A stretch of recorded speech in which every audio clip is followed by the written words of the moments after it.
कहानी बुजुर्ग महिला की इच्छा। दोस्तों, एक बुजुर्ग महिला की डेथ हो गई। यमराज उसे लेने के लिए आए।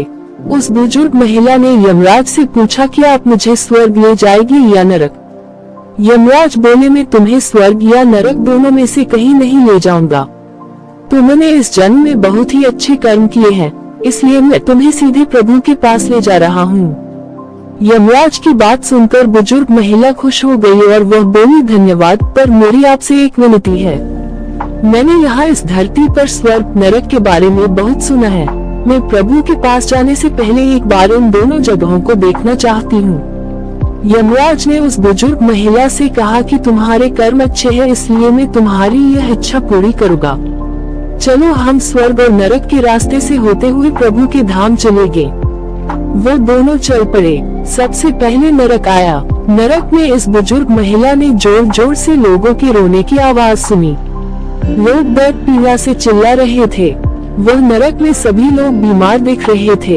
उस बुजुर्ग महिला ने वहाँ पर एक आदमी से पूछा कि आप सब लोगों की ऐसी हालत क्यों है। वो आदमी बोला, अगर हमारी हालत ऐसी नहीं होगी तो और कैसी होगी। हम सभी ने जब से यहाँ आए हैं तब से एक दिन भी खाना नहीं खाया।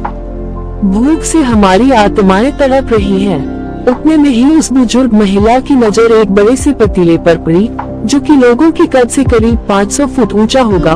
उस पतीले के ऊपर एक विशाल चम्मच लटका हुआ था।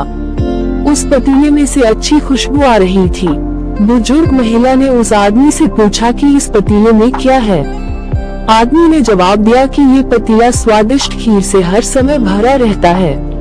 उस आदमी की बात सुनकर बुजुर्ग महिला ने तुरंत उसे कहा कि इसमें खीर है, तो आप लोग पेट भर के ये खीर खाते क्यों नहीं, भूख से क्यों तड़प रहे हैं। वो आदमी निराश होकर बोलने लगा कि कैसे खाएं? ये पतीला 500 फीट ऊंचा है और हम में से कोई भी उस पतीले तक नहीं पहुंच पाता है। उस बुजुर्ग महिला को उन सब लोगों पर तरस आ गया। वो सोचने लगी, बेचारे खीर का पतीला होते हुए भी भूख से बेहाल हैं। शायद भगवान ने इन्हें यही दंड दिया होगा। यमराज ने बुजुर्ग महिला से कहा कि चलो, हमें देर हो रही है, अब हमें चलना चाहिए।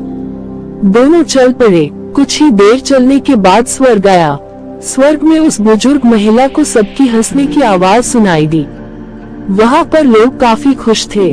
उन सभी को खुश देखकर बुजुर्ग महिला भी बहुत ज्यादा खुश हो गई। पर ये क्या, वहाँ स्वर्ग में भी उस बुजुर्ग महिला की नजर 500 फुट ऊंचे पतीले पर पड़ी। जैसा नरक में था, उसके ऊपर भी वैसा ही चम्मच लटका हुआ था। बुजुर्ग महिला ने वहाँ के लोगों के पूछा कि इस पतीले में क्या है। स्वर्ग के लोगों ने कहा कि इसमें बहुत स्वादिष्ट खीर है। ये सुनकर बुजुर्ग महिला हैरान हो गई।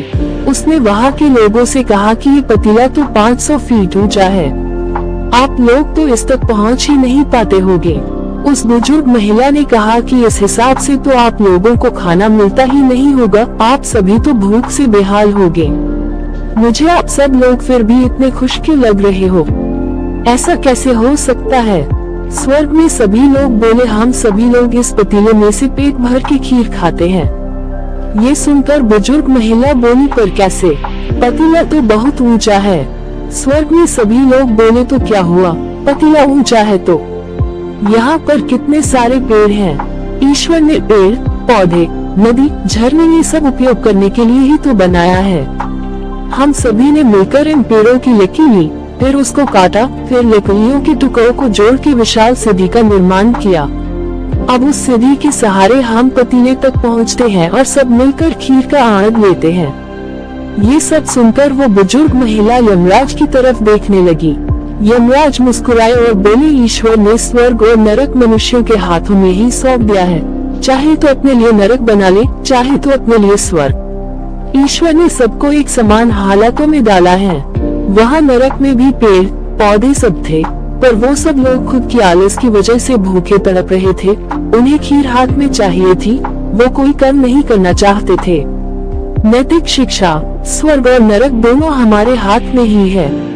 अगर हम अच्छे कर्म करें, ईमानदारी से मेहनत करें तो अपने जीवन को स्वर्ग बना सकते हैं।